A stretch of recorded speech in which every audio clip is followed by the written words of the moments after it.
that's a good team. I don't think they're, everything I watched on film and seen them, obviously you don't play them until late in the year, so you don't have a live look, but I thought we did defensively. We were really pretty solid for the most part.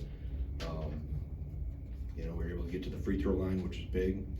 And obviously down the stretch there when they're trying to trade threes for twos, a couple mistakes, we backed up on one of them on Scott's, and same side helped off Young's. But I thought gritty effort against a really physical, hard-nosed team. It's a typical Big Ten battle. Games I've watched of theirs have been just like that. They've been right there in every game, so happy for our guys. We had A.J. Dillon in, so I haven't had a chance really to talk to my staff even, figure out points per possession, but then I got Quadzilla to talk to the teams, which was good. That was fun. I'm not gonna tackle him though. He's a big man. Questions? Greg, you mentioned defense. I'm just curious, you think one of the keys to this game was you get 8 turnovers in your first 24 possessions, and then you cut it down after that. Was a key once eliminate those mistakes? Take some things away from your own. Yeah, I thought, you know, defensively, I thought we were for the most part pretty good. We, you know, they put you in some, you know, tough positions with the ball screen with Young and Reese, specifically on the open side. And I thought, for the most part, in the first half, I haven't, you know, seen clips from the second half yet, but we did a pretty good job of loading to the ball and trying to, you know, squeeze it as much as we can, because you've got to, pay attention and stay with Young, with the guard chasing, and your big's got to kind of play both. So I thought good job there. You know, and like I said, Jameer Young, I'm just watching him. If he's not the best guard in the league, and he's one of the best. Just he puts so much pressure on you all the time, at the rim, threes, transition, so explosive. So taking care of the ball was a big piece of what we needed to do, and we didn't put Steve specifically.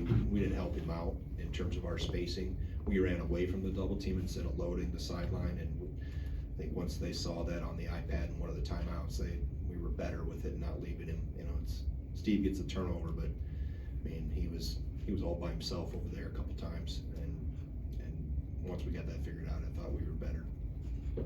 Go ahead.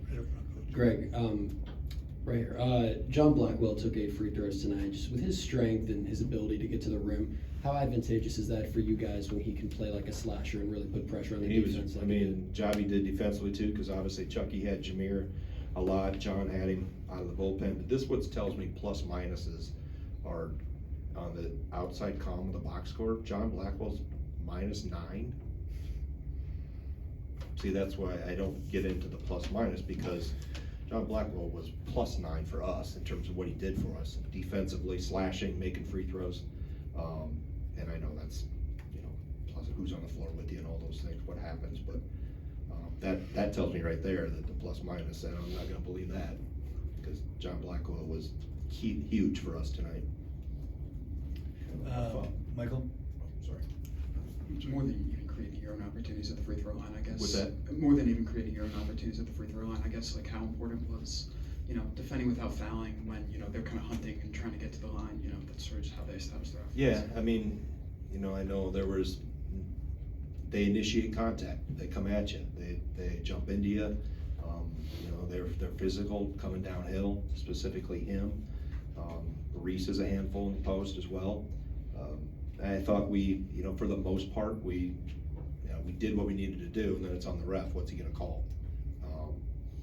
But much better in terms of, other than at least once in transition in the second half. I know we did get the ball stopped, and they were at the rim in transition, but we made it more difficult for teams to get there, and for the most part, we didn't pick up silly fouls. We got the one moving screen John had in the first half. Steve got one on a duck in where he probably held the guy off or pinned the guy for too long. But other than that, you know, I didn't think we had too many, you know, foolish fouls, and that's what we needed to eliminate. Jeff? Greg, back to Blackwell for a second. Does he have a knack for sensing when your offense is struggling and either cutting to the basket to get the ball and get fouled, or attacking the basket. You talking about John? Yeah, John. Yeah, that's right. yeah, he does. His IQ as a player, I mean, we find him all the time. We try to teach other guys some of those cuts, and he just comes by it naturally. You know, I think his feel for the game, especially off the backside, the 45-degree angle cuts with the action going on over on this side, and he finds gaps. People turn their head on him, he back cuts them. He does things you can't teach. That's an innate feel. That's, you know, his dad or mom or whoever growing up. He just has a really good, he's a smart basketball player. And like I said, that's why we wanted him here, and obviously he's contributing a lot as a freshman. Back. Marcus Silver handled a bigger role tonight. Mhm. What have you seen out of him lately that kind of sparked that change? It just stays the course, knows his lane. He did get a little trigger happy, I thought maybe, and to remind him you're a stretch four, not a slashing three, when he put the ball on the floor. So, you know, I thought he battled. He got 2 possessions for us, you know, offensive rebounds. He's really smart. He picks things up quick. You know, he's getting more physical. And I thought he gave us the minutes that I was looking for, you know, to spell Tyler a little bit. And, you know, for the most part, I thought he did a pretty good job. Go ahead. Coach, early on it seemed like Max Klesmith got the assignment of Dante Scott. What were you looking for in that matchup, and how well did you think Max played? Scott only had 2 points in the first half, 1 of 5 shooting. Obviously with the size difference, what were you kind of looking Yeah, for? I mean, you know, Dante has typically played the 4, and we've matched him with our 4s in the past, but this year they're playing him more at the 3 with Geronimo playing the 4. So we felt that was the best matchup for us, to knowing that we had to have somebody physical on him because he was gonna try to post. But at the same time, you gotta have somebody mobile on him because he'll be involved in slide out ball screens and trying to, you know, get loose for 3s. So you have to have somebody that understands the timing of those, when do we have to switch the ball screens, when do we not, those things. And I thought Max did a pretty good job. You know, he tried to establish, Scott tried to establish the post early, one of the first possessions in the game, and Max got a foul on him but Max wasn't gonna, you know, relent to post position, which was what we needed. You need to have somebody pretty physical on him. Jeff? Greg, kind of a follow-up on the over. He's a guy who's had to wait his turn to get even some minimal minutes. Mm-hmm. And with the portal these days, you know, guys can, do you give him a little bit credit at least for Absolutely, hanging there? absolutely, because we had a discussion last spring. You know, he loved the place, but he wanted to play, and it said, hey, you're trending in the right direction, keep working, it's up to you. But he wanted to stay, and he said, I love everything about this place, I just gotta get myself where I can play more, and he's trending in the right direction. It happens, you know, everybody matures and develops at a different rate. There's not a cookie cutter approach to it, so I give him a huge amount of credit for staying with it. He's a great teammate. Whatever role there is, if he's on the scout team, he never misses a shot on the scout team. I bring him over, and then, but no, I like Marcus a lot. I really appreciate his commitment to our program, and he's gonna help us the rest of this year and going forward. Donnie?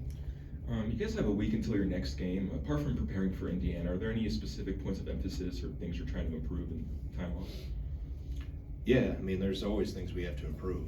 I mean, we probably don't have the time for me to go through the list, but we'll take a day tomorrow off, but you know, we're not gonna unplug.